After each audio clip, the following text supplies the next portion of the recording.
I mean, I think what has just transpired is tremendously disturbing.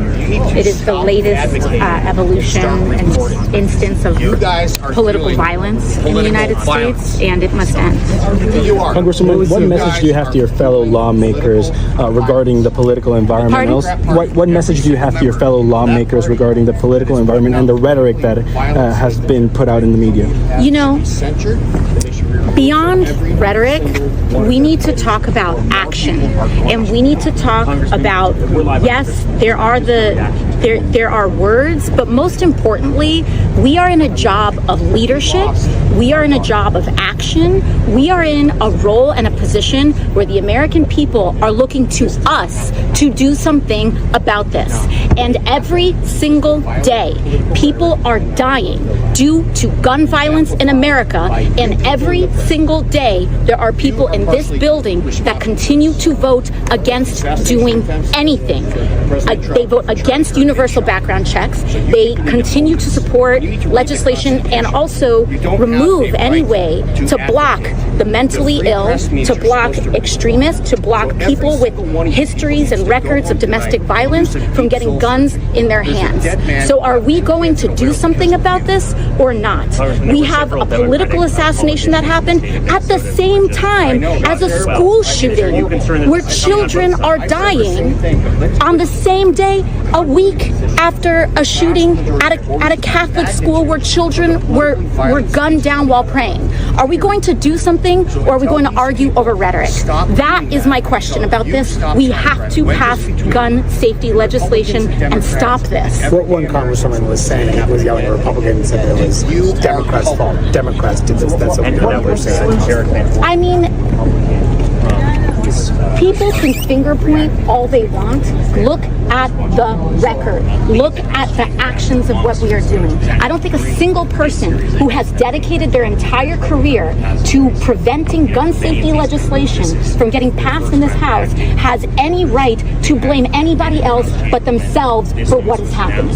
We have to stop this. We can stop this. And why don't we start by acknowledging that basic common sense gun safety legislation is not taking away a gun, is not attacking the Second Amendment, but it is about ensuring the safety of our children, of women, of people across this country, to ensure that guns and firearms do not get in the hands of people who are going to use them against human beings, period. Domestic violence is one of the highest indicators of whether a person is going to kill someone else with a gun or not. There are so many other indicators, and I think it is so deeply important that when a politician tries to blame words for inaction, they need to look at their action and their record. Enough of this. This is horrific. This is awful. And the assassination of Charlie Kirk risks an uncorking of political chaos and violence that we cannot risk in America. We cannot risk it. Congressman, given the political temperature, are you worried about holding events in public now? I think that, of course, it's a natural consequence to see this and to be worried about this. And I think, but what is most important is the fact that we've gotten to this place, and we need to figure out what we can do to ensure that every American can feel safe going to a public event. And today, a life was taken. Charlie Kirk was first and foremost a husband and a dad to two young children.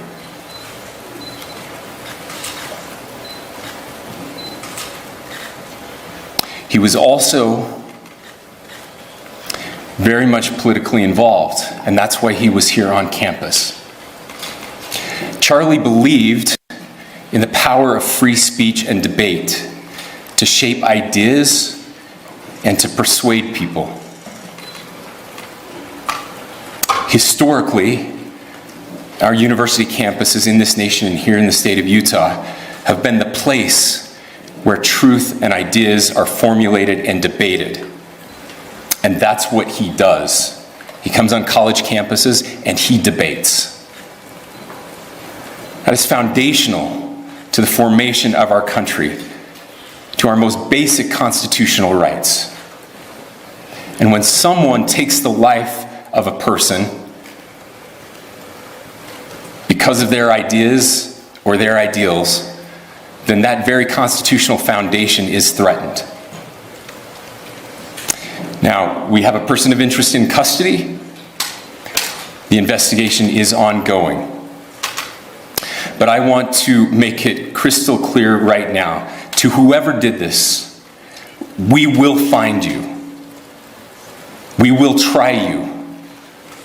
And we will hold you accountable to the furthest extent of the law. And I just want to remind people that we still have the death penalty here in the state of Utah.